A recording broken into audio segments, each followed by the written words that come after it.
Magandang gabi mga kapatid. Magandang gabi at magandang umaga, hapon sa sino mang nakikinig na nandyan sa ibang bansa. Tayo nasa kabanatang 5 ng aklat ng Apokalipsis.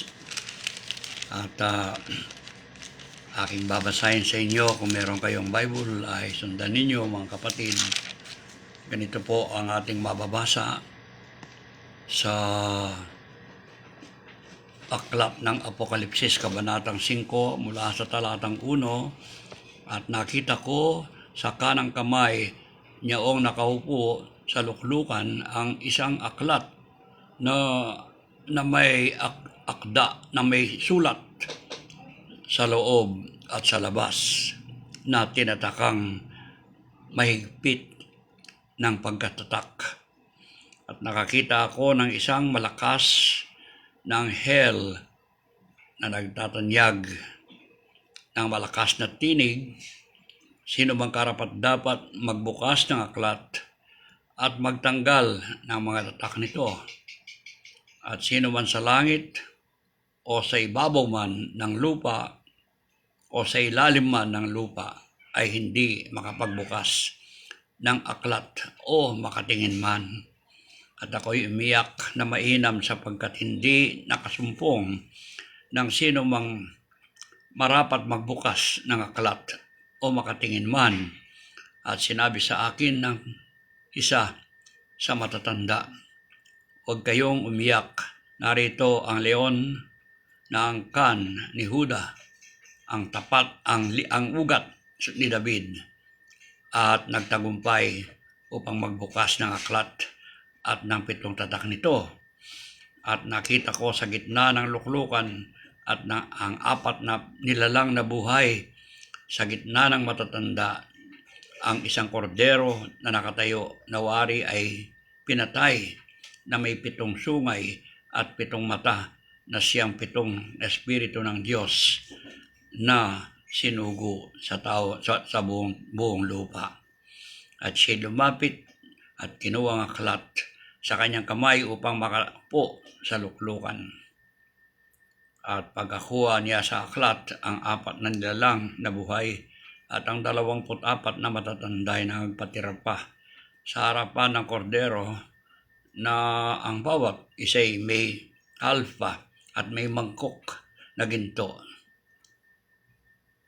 na puno ng kamangyang, na siyang mga panalangin ng mga banal, at sila nag-awitan ng isang bagong awit na nagsasabi, "Ikaw ang karapat-dapat at kumuha ng aklat at magbukas ng mga tatak nito, sapagkat ikaw ay pinatay at binili mo sa Diyos ng iyong dugo ang mga tao sa bawat angkan at wika at bayan at bansa." So, iyon ang ilang talata. Pero tingnan natin mga kapatid, kung matapos natin yung chapter 5 ngayong gabi, no? Mag-pray muna tayo. Dakila naming Ama, muli po tumatawag kami sa inyo upang patnubayan mo kami sa aming pag-aaral at pagbubulay-bulay sa inyong banal na salita. Pagpalain mo po kami sa pangalan ng aming Panginoon Jesus. Amen. Amen. Now, sa nakaraang pag-aaral natin sa chapter 4 ng aklat ng Apokalipsis, ay ating pinag-aralan na chapter 4 ng Apokalipsis ay ating pinag-aralan na si Juan ay nakakita ng isang pintong bukas sa langit, at ang tinig sa kanya ay ang sabi sa kanya, "Umakyat ka dito." So siya umakyat, at ating napag-aralan na yan ang isang katotohanan na pagkatapos ng mga pag-aaral natin sa 7 churches of Asia, pagkatapos niyan ay wala nang record sa Revelation ang tungkol sa churches, kundi ang churches ay wala na, kinuha na ng Panginoon sa pamamagitan ni Juan, na siya ang unang pumasok doon, yang larawan na pumasok siya doon at umakyat sa langit. At pagdating sa langit, anong nakita niya mga kapatid? Pagdating niya sa langit, nakita niya ang isang kamanghamanghang nakaupo sa luklukan, ay inalintulad niya sa batong haspe. Ang sabi ko sa inyo, yan ay isang batong translucent na diamond, at ruby. Ang batong ruby ay bloodstone sapagkat yan ang larawan ng Diyos na kamangha-mangha, at iyan din ang larawan ng ating Panginoong Jesucristo na siya'y nagkatawang tao, at kanyang iniandog ang buhay niya, at ang dugo na nasa bloodstone ay yung dugong makapangyarihan na nabuksan ang langit sa kapatawaran ng bawat taong lalapit sa Kanya, magsisisi at tanggapin Siya bilang Panginoon at sariling tagapagligtas. At doon sa langit, meron siyang nakitang 24 na upuan, at nakaupo doon ay 24 na matatanda na larawan ng lahat ng mananampalataya sa Old and New Testament, sapagkat yung 12 tribes of Jacob ay larawan ng Hudyo, at yung 12 apostles ay larawan ng bagong tipan ng mga nangunguna sa gawain ng Panginoon. Nakita niya at sila'y nakakorona. Sila'y tumanggap ng gantimpala sapagkat ang bawat believer na merong na naglilingkod ng tapat sa ating Panginoon ay merong nakareserbang putong sa Kanya. 5 korona na sinasabi ng Bible, the 5 crowns na yon ang reward nila pagdating ng ating paghaharap doon sa hukuman ni Kristo na tinatawag na judgment seat of Christ. Ngayon, mababasa natin sa chapter 4 na yan na sila ay umawit ng kapurian sa Panginoong Hesus. Nasabi nila karapat-dapat siya tumanggap ng papuri sapagkat siya ang lumikha sa sanlibutan. Now in chapter 5 continuation tayo ngayon. Ano pa ang nakita nila sa langit? Tapos sa chapter 5 sabi niya, at nakakita siya sa kanang kamay niyaong nakaupo sa luklukan ang isang aklat na may sulat na loob at sa labas na tinatakang mahigpit ng 7 tatak. Nakakita siya ng aklat. Now, ang aklat na yan ay hindi kapareho ng aklat natin, kundi isang papel na nakaroll yon, kasi noon yung mga sinusulat nila ay sinusulat nila sa isang malawak na papel, pagkatapos iro-roll nila yung papel na yan, kaya tinatawag na parchment.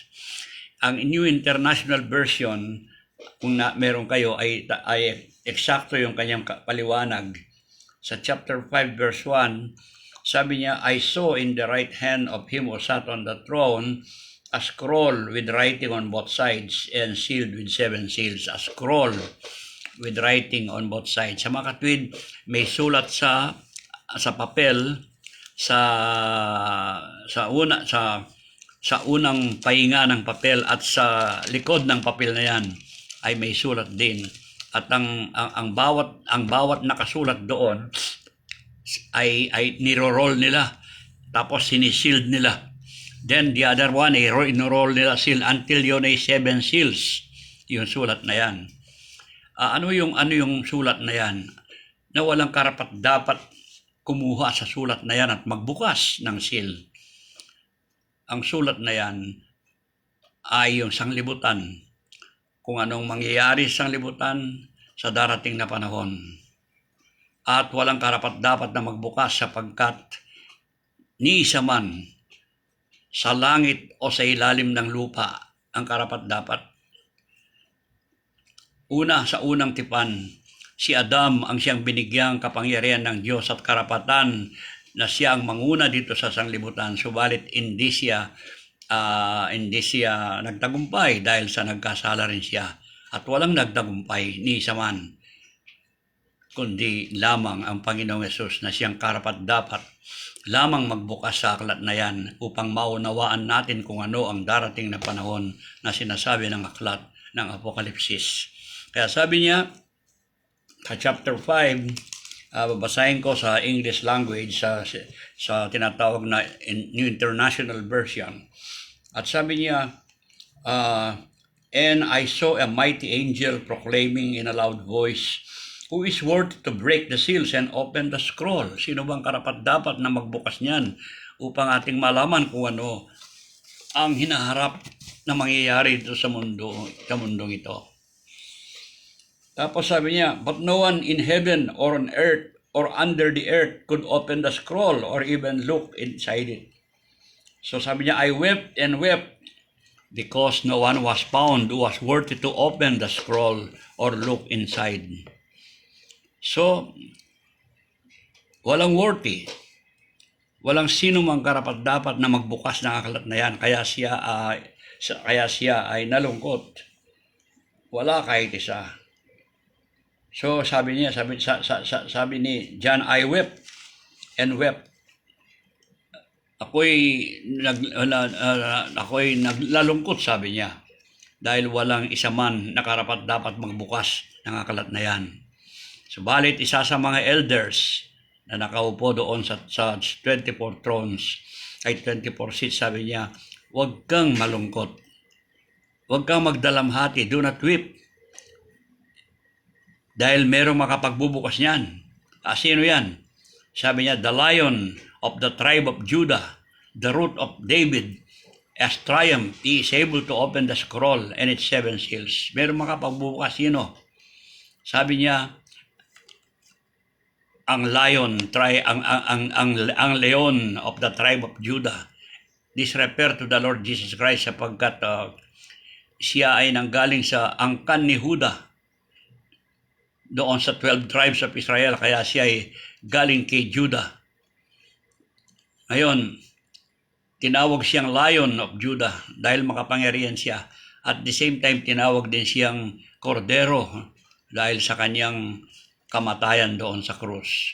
So sabi niya, then I saw a lamb, sabi niya, verse 6, looking as if it had been slain. Yon. Nakita ko yung tupang yan na parang namatay siya. Referring to the Lord Jesus Christ sapagkat namatay siya.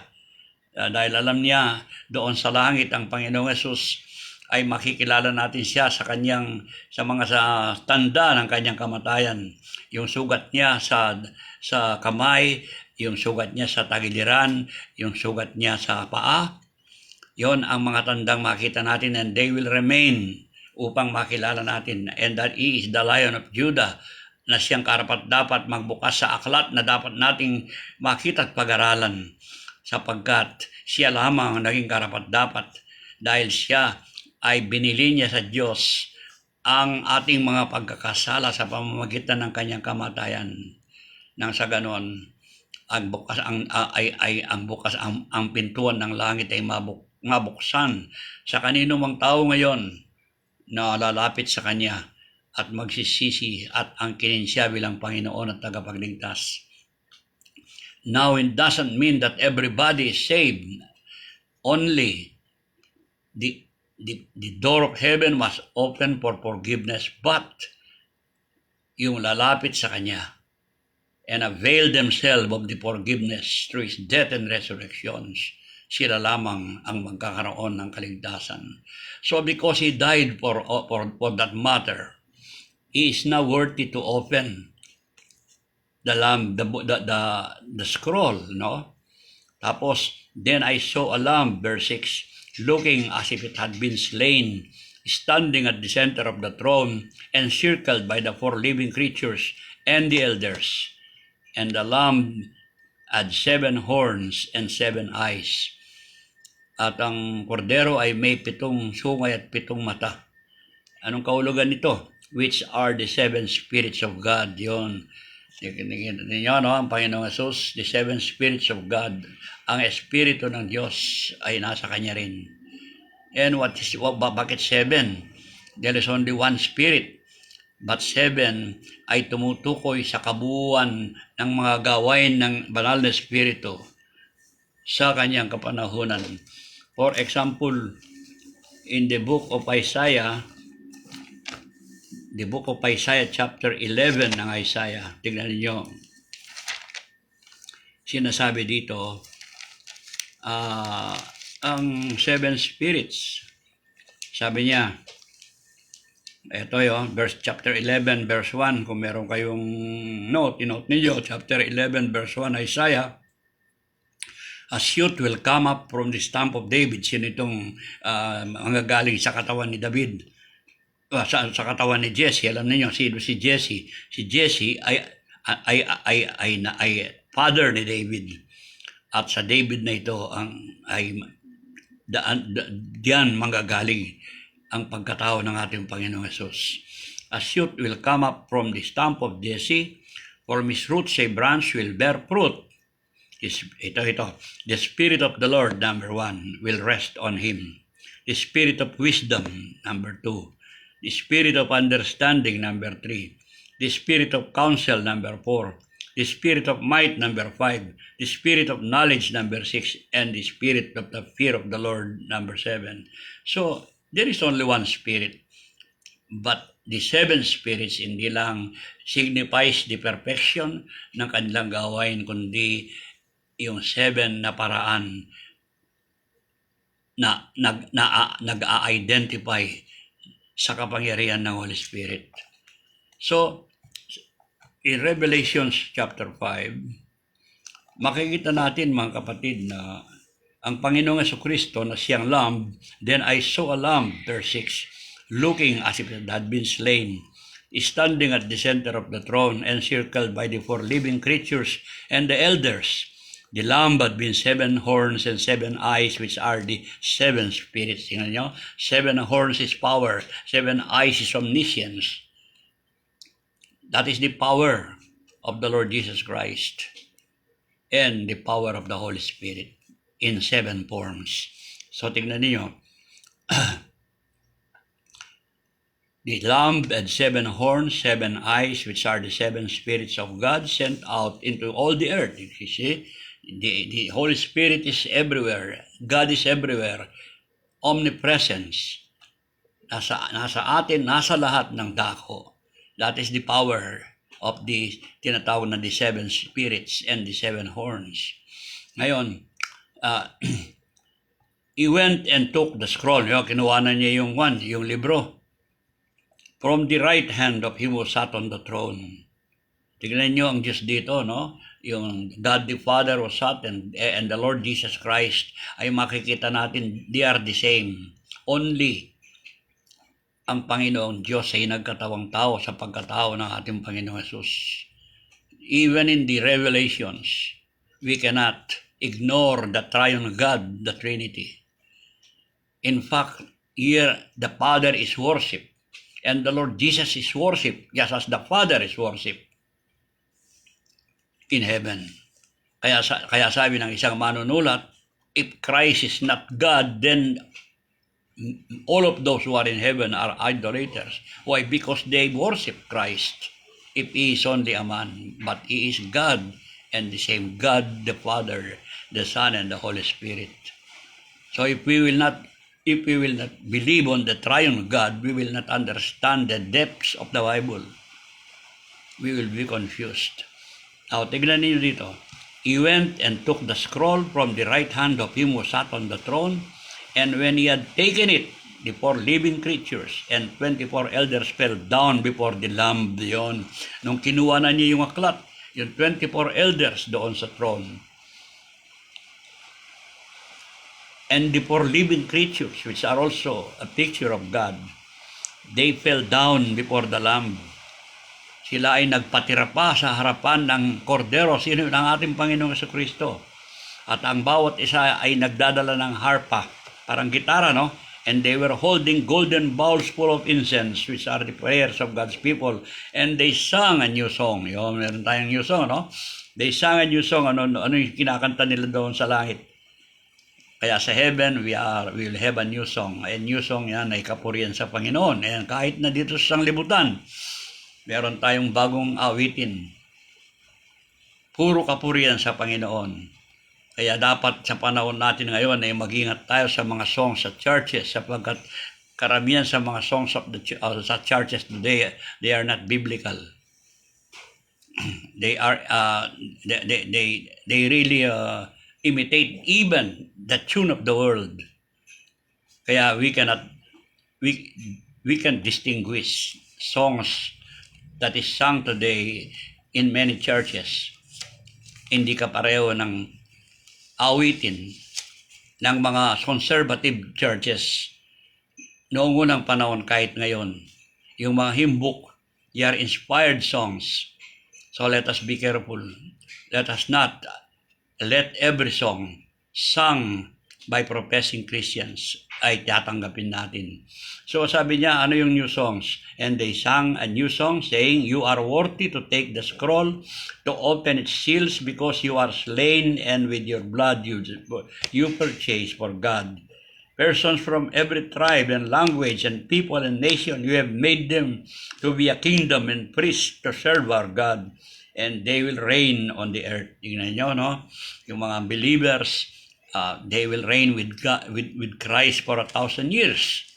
At yan ay mababasa rin ninyo sa Revelation chapter 20 verse 6 kung meron kayong pens na. Kaya sinasabi ko sa ating, especially in our Bible study on the book of Revelations, kailangan meron kayong pencil and paper dahil ito ay hindi ko maaring sasabihin sa inyo at basahin lahat in detail because we are buying time, no, sa ating pag-aaral.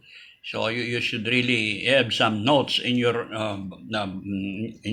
before you para pag sinasabi ko ito, just take them and write them and study them, no. Then I looked and heard the voice of many angels, numbering thousands upon thousands and 10,000 times 10,000. Napakarami yung mga angels na ito in heaven.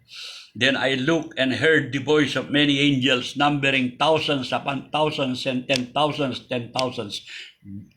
Anong ginagawa ng mga angel na ito? 10,000 and many and we can number them. Ano yung ginagawa nila? They encircled the throne. Sila ay nag-circle doon sa throne. And the living creatures and the elders. At sila ay nagkaroon ng chorus. They sang a song. Oh no, in a loud voice. Hindi niya sinasabing they sang a song, but in a loud voice. Sila ay nagsalita sila. Pinuri sila. At sinong pinuri? Tingnan nyo ang Panginoong Yesus. Lahat ng nandoon, including the angels, the believers, and all the citizens of heaven, they praise God in a loud voice. Ano yung praise nila? Worthy is the Lamb who was slain. Karapat dapat ang kordero na namatay to receive power and wealth and wisdom and strength and honor and glory and praise. Yun sabi niya. Karapat dapat ang kordero na namatay upang tumanggap ng kapangyarihan, ng kayamanan, ng karunungan, ng kalakasan, ng papuri at ng kaligayahan at ng pagpupuri. Yan ang ating Panginoon. So sabi ko sa inyo, if Jesus Christ is only a man, many of these people are idolaters because they are worshiping Him. Let us understand that worship only belongs to God. It doesn't belong to man. So, in verse 13 sabi niya, "Then I heard every creature in heaven and on earth and under the earth and on the sea and all that is in them saying, to Him who sits on the throne and to the Lamb." Tingnan nyo? To Him who sits on the throne. Sino? Ang Panginoong Diyos. And to the Lamb. Sa mga tweet, one who sits on the throne and to the Lamb. They are worshiping them. Tingnan ninyo. So, the Lamb is also God. Kaya sabi ko sa inyo, if you will not believe in the triune God, that God is one but in three, but nagpakilala siya kahit doon sa langit in three divine person, hindi natin maunawaan. Otherwise, if this Lamb is not God, why will they worship Him? So sabi niya dito, then I heard, verse 13, every creature in heaven and on earth and under the earth and on the sea and all that is in them, saying, to Him who sits on the throne, to Him who sits on the throne and to the Lamb, ang Panginoong Yesus, be praise and honor and glory and power forever and ever. The four living creatures said, Amen. And the elders fell down and worshiped. Tingnan nyo. God is worship, the Lamb is worship. God the Father is worship, the Lamb is worship. Does that mean there are two gods? There is only one God. Only. Noong siya ay dumating dito sa mundo, ipinakilala niya sa atin in three divine persons. And we will also know that in heaven. Because in heaven, pag nandyan tayo, we will also see the God who became flesh. Sino yan? Ang Panginoon. Sa pamamagitan ng kanyang sugat, nandiyan pa rin. Although in a glorified body, but there is still the scar of the wounds on his hands and fingers and on his side, in order to understand and to know him that he is the one who died for us, ang ating Panginoon. Kaya, paano kung makita siya sa langit? Sabi niya, how can I identify him in heaven? Sabi ng song, I shall see him, I shall know him, I shall know him. How? By the nail print on his hand. Sabi niya, yan ang Diyos, ang Panginoong Yesus. So, mga kapatid, hanggang dito lamang tayo muna. And Lord willing, next meeting natin, basahin niyo yung chapter 6. Unti-unti ay ating pag-aaralan ng the book of the Revelations. At kung meron kayong question, just in case, sulat ninyo, i-text ninyo ako para by the grace of God, mabigyan natin kasagutan yan sa tulong ng Diyos. Alalahanin natin ang salita ng Diyos ay maunawaan lang natin sa tulong ng Diyos na mamamagitan ng Banal na Espiritu. And let us be serious in studying His Word.